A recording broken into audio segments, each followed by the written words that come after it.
Hello guys! Welcome to Unicorn Princess Tarot. So ito po ang aking reading para sa mga Libra. This is for no communication, timeless reading. So start na po natin ang reading. Bali kanina na-shuffle ko na po yung cards. Kukuha na lang po ako ng cards for you. This is your person's main energy. We have here 5 of Pentacles. This is your main energy. Page of Wands. Kukuha lang ako ng mga cards to clarify itong mga lumabas na main energy natin. I'm not reading in reversals.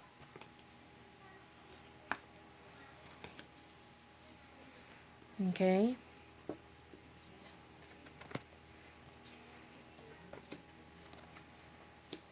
Okay.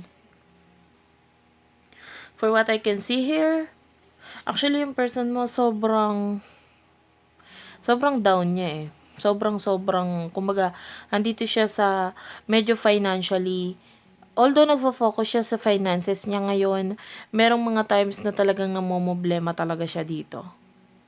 Okay? And with the 7 of Pentacles, I feel like meron siyang undergoing siya dito sa pag-improve ng sarili niya.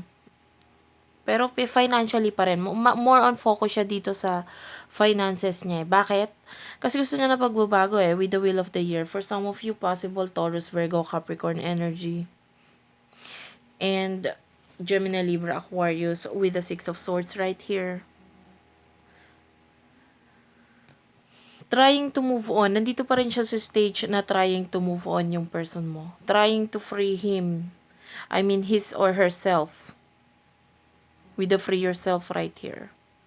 Tinatry niya eh.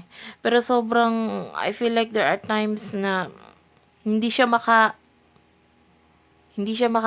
hindi siya makagalaw kasi wala siyang ginawa kundi isipin. Isipin ka yung nakaraan niyo. Pero gusto niya ng pagbabago. Okay? Maaaring kasi ikaw tong umalis with the retreat right here on your side. And with the Page of Wands, this is a new journey. So, mas focus ka dito sa new journey na yon. For some of you, pwedeng you traveled abroad or medyo ikaw yung lumayo dito. There's travel here with the Knight of Wands. And with the 9 of Cups. Although, you still have love for this person with the Queen of Cups. Mahal mo pa rin itong taong to eh. But the problem is, maraming nagbago. Okay? Maraming nagbago. Kaya, for some of you, maaaring yung mga pinagbago na yun yung nag-cause kung bakit nagkaroon ng hiwalayan dito. Okay? And for what I can see here, medyo, you are counting your achievements. Kumbaga, compared to your person, kumbaga, naano siya eh, nahihiya siyang lumapit kasi pwedeng financially hindi siya okay. Or, mas mataas yung mga kakayahan. Kumbaga, you are the queen. Okay? Pwedeng yung person mo is, kumbaga pagdating sa estado ng buhay, medyo hindi kayo pantay. Mas mataas ka. Kaya medyo nahihiya din siya lumapit sa'yo. I see a young person here. Immature. Could be possibly you. Kasi marami ka pang gustong ma-achieve sa buhay mo. And parang this is, yes, you're loving this person, pero parang you feel like marami ka pang gustong ma-achieve sa buhay mo. That's why mas gusto mong umalis na lang. Let's see. We have here the Fool, the Emperor, 6 of Wands, 6 of Pentacles, Queen of Wands, and 10 of Wands. Aries, Leo, Sag energy. Okay, yun yung nakuha natin. And also Taurus, Virgo, Capricorn with the 6 of Pentacles right here. Ayan mas concentrated ka sa bottom of the deck is 7 of Cups. You are well concentrated on your dreams. Kumbaga, business for some of you gusto mo muna makuha ito. I feel like you are really good. You are really good. I mean, ina-admire ka ng person mo. Hindi na siya naghahabol. Nandito sa hindi na siya naghahabol. Gusto niya nang mag-move on. Gusto niya na rin ng new opportunity sa buhay niya. Gusto niya mag-risk.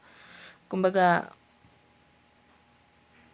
for some of, but with the Emperor, this is, I feel like yung energy niya is looking forward na talaga siya sa pag-move on or pag-alis sa inyong dalawa. Kumbaga, kung wala na, ganun.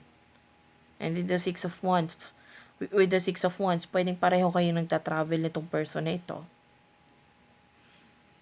And you are really concentrated on your money, on your stability, and for some of you, pwedeng nagbi-build ka pa nga ng house, or you're building yourself. Kung hindi house, you're building yourself. Okay? But for what I can see here, you both love each other. Oh. Mahal niyo yung isa't isa. But for what I can see here, pwedeng mas nag-focus lang talaga kayo sa sa pag-improve ng sarili nyo ng magkahiwalay. Parang ganon.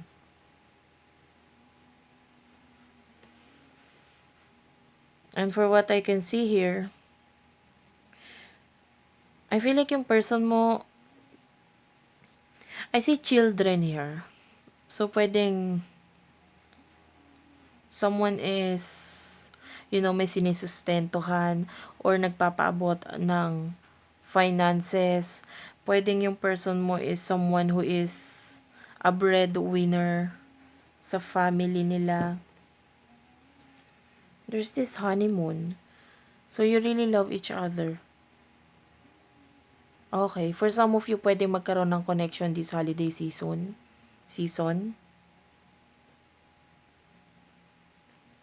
Okay. With the healing family issues,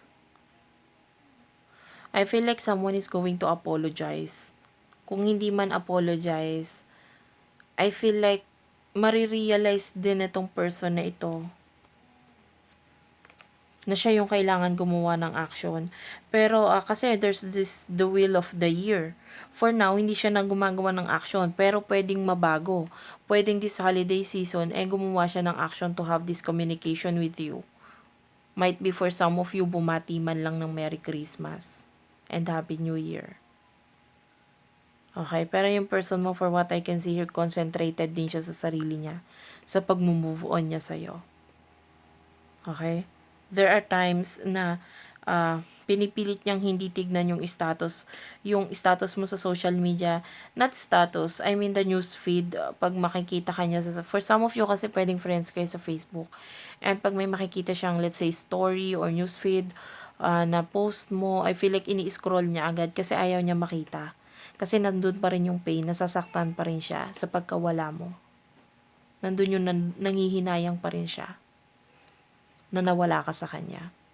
So that's it for now. Libra. Thank you for watching. I hope naka-resonate kayo. Please do like and subscribe to our channel, Unicorn Princess Tarot. And ma-appreciate ko po lahat ng comments nyo, guys. I love you all and bye-bye.